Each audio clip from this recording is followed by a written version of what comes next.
22 साल की प्रज्ञा की शादी हुई मगर 3 दिन बाद ही पति का देहांत हो गया। लोग उसे मनहूस कहने लगे।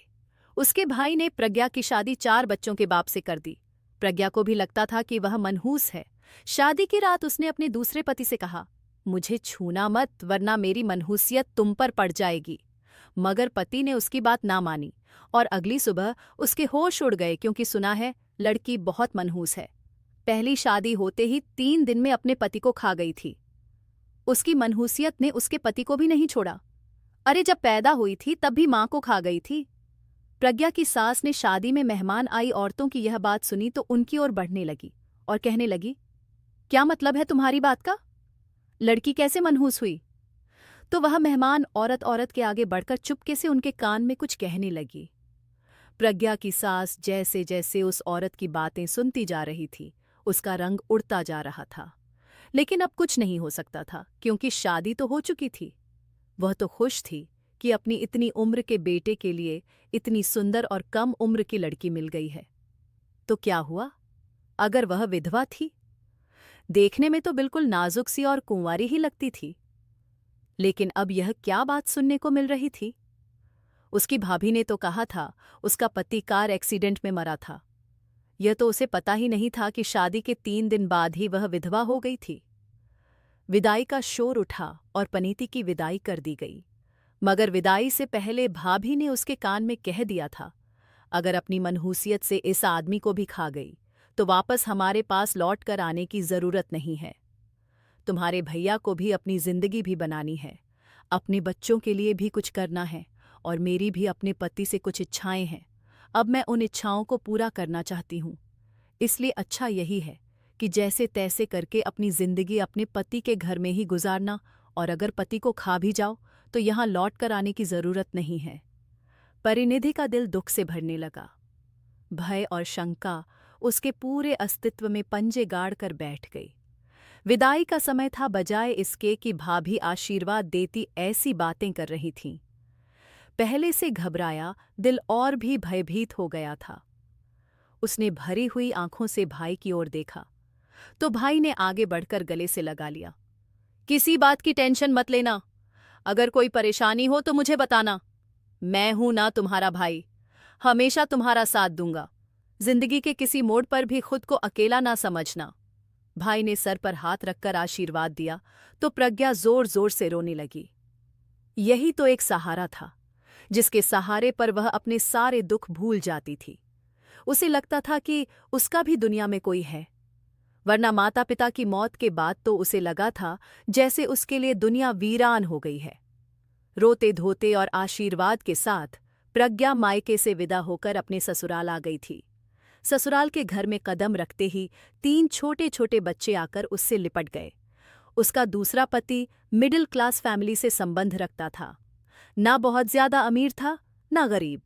अच्छी आमदनी थी, गुजर बसर हो रही थी।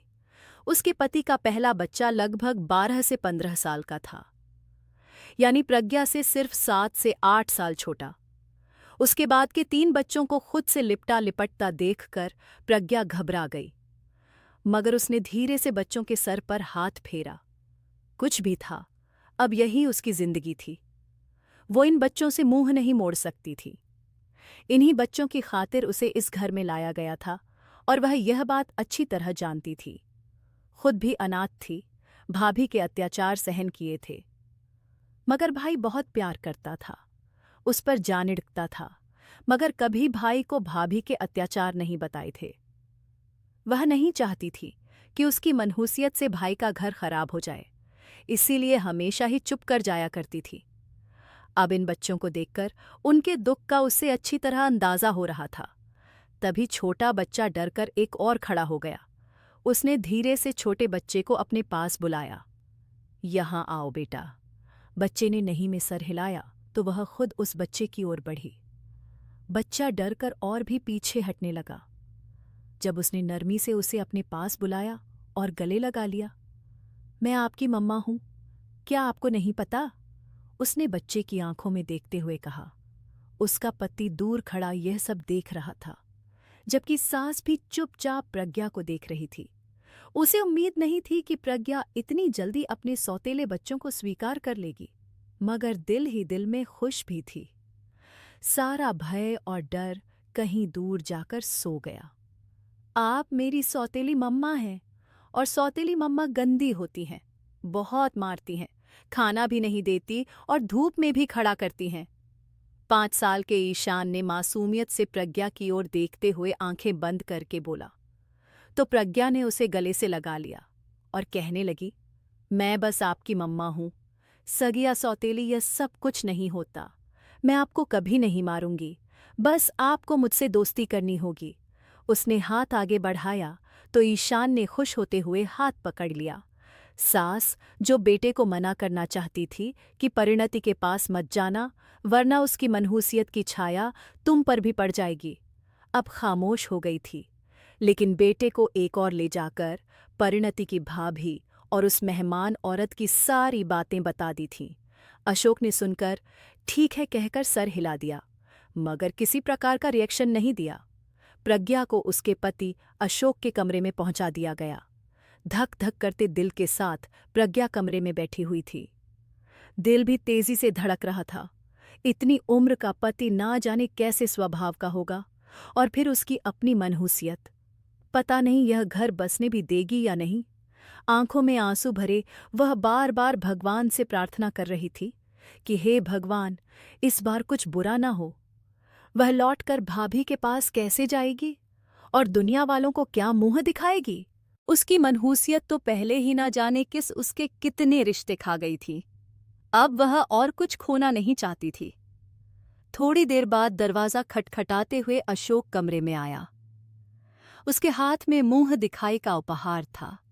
एक छोटा सा गोल डिब्बा उसने प्रज्ञा के सामने रखा। प्रज्ञा ने डिब्बा खोला तो उसमें एक सुंदर सी अंगूठी जगमगा रही थी।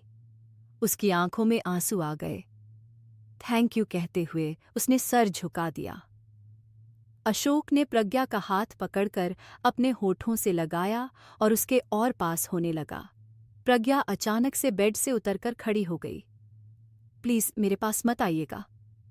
उसके पति ने सवालिया नजरों से उसकी ओर देखा तो प्रज्ञा ने सर झुका दिया। कहने लगी, मैं मनहूस हूं। मेरी मनहूसियत की छाया कहीं इस घर पर भी ना पड़ जाए। मैं आपकी पत्नी हूं और आप मेरा इस दुनिया में इकलौता सहारा है। मैं आपका नुकसान नहीं चाहती। आंखों से आंसू बहने लगे थे जब पति ने उसे गले लगा लिया और कहने लगा, यह मनहूसियत कुछ नहीं होती। प्रज्ञा वह उसे रोकती रह गई, मगर अशोक ने उसकी एक ना सुनी। प्रज्ञा ने भी धड़कते दिल के साथ सब कुछ स्वीकार कर लिया था, मगर वह यह नहीं जानती थी कि अगली सुबह उसके लिए कौन कौन से झटके लेकर आने वाली है। अगली सुबह जब वह उठी तो पति बिस्तर पर नहीं था। भागते हुए कमरे से बाहर आई तो एकदम उसके कदम रुक गए। सामने ही जमीन पर प्रज्ञा कम उम्र में से ही बहुत सुंदर थी, मगर एक ठप्पा जो उसके साथ लगा हुआ था वह यह था कि जन्म लेते ही उसकी मां मर गई थी। मगर इस बात का ज्यादा चर्चा नहीं हुआ था, क्योंकि अक्सर औरतें बच्चे को जन्म देते हुए मर जाती हैं। यह कोई अनोखी बात नहीं थी, पर नीति के जन्म के समय भी यही हुआ था। छोटी सी नाक, मोटी मोटी आंखें, गुलाबी होठ और हद से ज्यादा गोरा रंग। वो जैसे जैसे बड़ी हो रही थी, देखने वाली हर आंख उस पर ठहर जाती थी। वो अपने भाई से लगभग 10 साल छोटी थी। बड़ी मन्नतों के बाद इस दुनिया में आई थी, मगर मां को देखना भी नसीब न हुआ। जिसने उनको जन्म दिया था वह खुद उसे देख ना सकी। परिणीति के जन्म के समय ही उसकी मां का देहांत हो गया था। पिता और भाई ने उसे अपनी घनी छाया में छुपा लिया और दुनिया के हर दुख से सुरक्षित रखा। खुशियों के झूले में झूलती हुई वह बड़ी होने लगी। जब उसका नाम स्कूल में लिखवाया गया तो एक बच्चे के साथ उसकी बहुत गहरी दोस्ती हो गई। एक दिन खेल में दोनों झूले के ऊपर चढ़ गए और वहां ठहरकर मस्ती करने लगे। उसी समय प्रज्ञा की सहेली का पैर फिसला और वह झूले से नीचे गिर गई।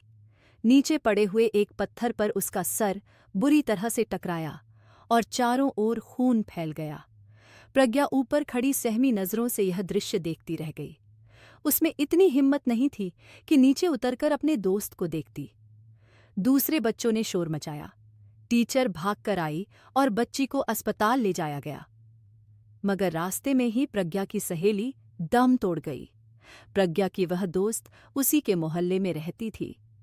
उसकी माँ अक्सर प्रज्ञा के घर आती जाती रहती थी। वह भी प्रज्ञा से बहुत प्यार करती थी।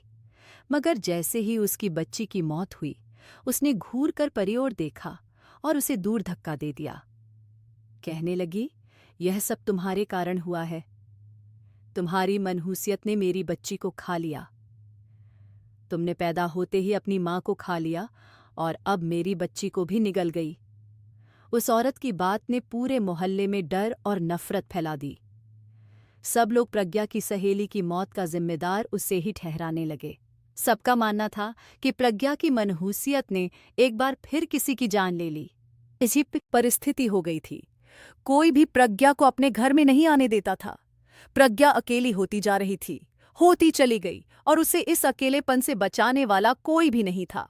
बाप, भाई, घर, सुख सुविधाएं सब थीं, मगर जिंदगी में माँ, बहनों और सहेलियों की कमी कोई पूरी नहीं कर सकता। प्रज्ञा की जिंदगी में भी एक कमी रह गई। जब वह 15 साल की हुई तो पिता और भाई दोनों ने महसूस किया कि घर में एक औरत का होना जरूरी है जो प्रज्ञा को जिंदगी के तौर तरीके सिखा सके। इसलिए भाई ने शादी कर ली। प्रज्ञा बहुत खुश थी क्योंकि उसे एक अच्छी सी भाभी और दोस्त मिल गई थी। भाभी का व्यवहार भी उसके साथ अच्छा था, मगर सिर्फ तब तक ही जब तक मोहल्ले की औरतें ने उनके घर आना शुरू नहीं किया। वह औरतें भाभी को प्रज्ञा की असलियत बताने लगीं। शुरू के दिन थे, इसलिए भाभी चुपचाप सुनती रही, मगर अब उसे भी प्रज्ञा का अस्तित्व खटकने लगा था। शादी के 1 महीने बाद एक रात प्रज्ञा ने भाई और भाभी के साथ उन्हीं के कमरे में खाना खाया और अगले दिन भाई का एक्सीडेंट हो गया। भाभी का शक यकीन में बदल गया कि प्रज्ञा ही मनहूस है। उसने घूरती हुई नजरों से प्रज्ञा को देखना शुरू कर दिया और चुपके चुपके उस पर अत्याचार करने लगी। अभी पिता का सहारा बाकी था, मगर भाभी के आने के 2 साल बाद ही पिता का विदेहांत हो गया। पर प्रज्ञा अकेली रह गई और अत्याचार सहती रही। एक दिन भाभी की माँ उनसे मिलने के लिए आई तो सबसे पहले सामना प्रज्ञा से हुआ। 1 महीने बाद वह भी चल बसी। यह सब शायद संयोग था, मगर इन सब घटनाओं को प्रज्ञा की मनूसियत के साथ जोड़ा जाने लगा। वह हर एक के लिए अशुभ कही जाने लगी। जब प्रज्ञा 18 साल की हुई तो भाभी ने जैसे तैसे करके उसके लिए एक रिश्ता ढूंढा और उसे विदा कर दिया। भाग्य का खेल देखिए कि ससुराल वालों से प्रज्ञा की सच्चाई छुपी रही और पति भी अच्छा निकला, मगर शादी के तीसरे दिन हार्ट अटैक आने से प्रज्ञा का पति भी मर गया। मोहल्ले की औरतें जो शोक जताने के लिए गई थीं, उनकी जबानी प्रज्ञा के ससुराल तक भी उसकी मनहूसियत की बातें पहुंच गईं। ससुराल वालों ने पति की मौत का आरोप प्रज्ञा के सर पर रखते हुए उसे धक्के देकर ससुराल से निकाल दिया। वो एक बार फिर से भाई की चौखट पर आ बैठी। भाभी के अत्याचार सहते उसे 2 साल हो चुके थे। भाभी भाई के सामने अच्छा व्यवहार रखती और भाई के जाने के बाद वह शेर हो जाती थी और प्रज्ञा को मारती भी थी। अपने बच्चों से भी प्रज्ञा को दूर दूर रखती थी। प्रज्ञा का दिल करता कि अपने भतीजे भतीजियों को खिलाए उन्हें गोद में ले, मगर भाभी की नजरें उसे अपना दिल मारने पर मजबूर कर देती थीं। 2 साल भाभी ने हर संभव प्रयास किया था कि प्रज्ञा के लिए कोई ठीक ठाक रिश्ता ढूंढ ले, मगर कोई भी अच्छा रिश्ता नहीं मिला। मजबूरन उसे 4 बच्चों के पिता के लिए हाँ करनी पड़ी। भाभी ने पहला चक्कर लगाते ही लड़के को हाँ कह दी थी, जिससे जबकि दूसरे चक्कर में शादी की तारीख भी फिक्स कर दी थी। भाई ने इस बात पर आपत्ति करनी चाहिए, मगर भाभी का कहना था कि अब प्रज्ञा के लिए भी कोई अच्छा रिश्ता आने वाला नहीं है। उसकी मनहूसियत की खबरें दूर दूर तक फैल चुकी हैं। भाई इन बातों पर विश्वास नहीं करता था, मगर अब बोलने वालों की जुबान तो नहीं पकड़ सकता था, इसलिए खामोश हो गया और 21 साल की उम्र में प्रज्ञा की शादी 4 बच्चों के पिता के साथ कर दी गई, जिसकी पहली पत्नी मर चुकी थी। वह शायद दुनिया की पहली दुल्हन थी, जिसे ससुराल में कदम रखते ही 4-4 बच्चों के सर पर प्यार से हाथ फेरते हुए उन्हें इस बात का विश्वास दिलाना पड़ा था कि वह उनकी सगी मां बनकर दिखाएगी। प्रज्ञा के लिए कोई इतना कठिन भी नहीं था। उसे घर के सारे काम आते थे, हर काम में वह निपुण थी। बात यह थी कि बच्चे उसे स्वीकार कर लेते तो वह एक अच्छी मां बन सकती थी। पर नीति ने यहाँ पर अपनी पूरी जिंदगी गुजारने का फैसला कर लिया था और सोच लिया था कि चाहे कुछ भी हो जाए, वह वापस बिल्कुल नहीं जाएगी। इन बच्चों को ही अपनी दुनिया बना लेगी और अपने पति के साथ अपनी आखिरी सांस तक रहेगी। उसने पति को खुद से दूर रखना चाहा, अपनी मनहूसियत और बुरी किस्मत के मात बारे में बता दिया था, मगर अशोक ने सारी बातों को वहम बताते हुए उसे अपना बना लिया था। मगर रात गुजरने के बाद जैसे ही अगली सुबह आई तो उसके पैरों के नीचे से जमीन निकल गई।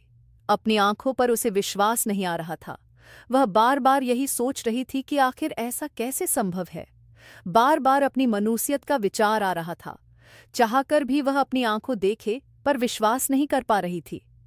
उसके पति के जैसे उस पर नजर पड़ी, तुरंत उसकी ओर बढ़ा और उसे बाहों में उठाकर घुमा डाला और साथ ही साथ वह कुछ बोलता भी जा रहा था। मगर प्रज्ञा को ऐसा लग रहा था जैसे उसके कान बंद हो चुके हैं। वह गूंगी और बहरी हो गई है, सिर्फ आंखों से देख पा रही है। वह हिल भी नहीं पा रही थी। एकदम ही वह चक्कर खाकर जमीन पर गिर गई। आंखें बंद होती चली गईं और फिर उसे कुछ होश नहीं रहा था। कुछ समय बाद वह धीरे धीरे होश में आने लगी थी। सर भारी हो रहा था और पूरा शरीर जैसे किसी ने पत्थर का बना दिया हो। आंखें खुली तो सामने कई चेहरे धुंधले दिखाई दे रहे थे। थोड़ी देर बाद सब साफ होने लगा। सामने उसकी सास परेशान सी खड़ी थी। बच्चे कोने में सहमे हुए खड़े थे और पति उसके सर के पास झुका हुआ खड़ा था, जैसे किसी कीमती चीज की सुरक्षा कर रहा हो। सबकी आंखों में उत्सुकता थी। उसने हल्की सी आवाज में कहा, मैं कहाँ हूं? क्या हुआ मेरे साथ? अशोक ने चैन की सांस ली और सास ने उसके चेहरे पर हाथ फेरा। कहने लगी, कुछ नहीं हुआ, तुम बेहोश हो गई थी। मगर बेटा, तुमने ऐसा क्या सोचा था कि बेहोश हो गई थी? प्रज्ञा ने आंखें घुमाकर इधर उधर देखा और उठने की कोशिश की तो पति ने सहारा देकर बिठा दिया। फिर अचानक अशोक के चेहरे पर मुस्कुराहट आ गई। वो जोर से हंसने लगा और कहने लगा, अरे प्रज्ञा, तुम तो खुद को मनहूस कहती थी, मगर तुम तो हमारे लिए लकी निकली। लकी निकली हो? वह हैरत से अशोक को देखने लगी। क्या मतलब? उसने धीरे से पूछा। अशोक ने खुशी से कहा, मेरी कंपनी ने मुझे प्रमोशन दिया है, मुझे नए प्रोजेक्ट का हेड बना दिया गया है और कंपनी की ओर से एक नई गाड़ी भी मिली है। 3 महीने के अंदर अंदर हमें एक बड़ा घर भी मिलने वाला है। अब बताओ, यह दुर्भाग्य है या सौभाग्य? वह सबके सामने खुशी से झूमने लगा। सास की आंखों में भी चमक आ गई। बच्चे तालियां बजाने लगे और परिणीति भगवान का धन्यवाद करने लगी। उसके होठों पर एक ऐसी मुस्कुराहट थी जो बरसों बाद आई थी। दिल के अंदर से जैसे एक बड़ा बोझ उतर गया था। वह सोच रही थी कि अगर वह सच में मनहूस होती तो आज यह सब कैसे होता। आंखों से आंसू बहने लगे, मगर यह खुशी के आंसू थे। उसने अपने पति का हाथ पकड़कर कहा, शुक्र है मैं मनहूस नहीं हूं। मेरी मनहूसियत ने किसी को नहीं खाया। अशोक ने प्यार से कहा, मैंने पहले ही कहा था कि यह सब बातें बस लोगों की गढ़ी हुई कहानियां हैं। भगवान ने तुम्हें सुंदरता भी दी है और दिल की सच्चाई भी। तुम जैसी औरत कभी मनहूस नहीं हो सकती। प्रज्ञा की सास की ओर देखा, जो अब उससे प्यार से बात कर रही थी कि बेटी, तुम तो हमारे लिए लक्ष्मी का रूप बनकर आई हो। तुम्हारे पैर पड़ते ही घर में खुशखबरी आई है। प्रज्ञा के दिल में सुकून उतरने लगा। उसने एक नज़र आसमान की ओर उठाई और दिल ही दिल में भगवान का धन्यवाद किया। अब कोई मुझे मनहूस नहीं कहेगा। शाम को जब भाई को खबर मिली कि जीजा का प्रमोशन हो गया है तो वह भी खुशी से झूम उठा। तुरंत फोन उठाया और परिणीति से बात की। बहन, मेरी जान बधाई हो। लगता है मेरी प्रार्थनाएं रंग ले आईं। उसने अपनी पत्नी की ओर देखा और कहने लगा, देखा, मैं तुमसे कहता था मेरी बहन मनहूस नहीं है। भगवान ने उसकी लाज रख ली। तुमने हमेशा उस पर अत्याचार किए, मगर आज वो तुम सबसे ज्यादा भाग्यशाली साबित हुई। पत्नी ने शर्मिंदगी से सर झुका लिया। भाई ने नरमी से कहा, अब तुम भी उससे प्यार से बात करना। वो तुम्हारी ननंद नहीं, तुम्हारी छोटी बहन है। इधर प्रज्ञा ने फोन बंद किया तो पति ने उसके आंसू पोंछते हुए कहा, अब वादा करो, कभी खुद को मनहूस नहीं कहोगी। प्रज्ञा ने हल्का सा मुस्कुराकर सर हिलाया और कहा, नहीं, कभी नहीं। अब मैं जान गई हूं कि सुख और दुख सब भगवान के हाथ में है। इंसान खुद कुछ नहीं कर सकता। उसके बाद वह सब बैठकर हंसने लगे। बच्चे खेलने लगे और घर में चैन और सुकून का माहौल भर गया। परिणति के चेहरे पर वह चमक आ गई थी जो हमेशा से उसके भाग्य में लिखी थी, मगर आज उसके चेहरे पर आई थी। तो दोस्तों, इस कहानी को लेकर आपकी क्या राय है? कमेंट बॉक्स में जरूर बताएं। और अगर आपको हमारी आज की कहानी अच्छी लगी हो तो प्लीज इसे लाइक जरूर करें। अगर आपने अभी तक हमारे चैनल को सब्सक्राइब नहीं किया तो जरूर कर लीजिए। तो मिलते हैं ऐसी ही एक और मोटिवेशनल कहानी के साथ। Thanks for watching.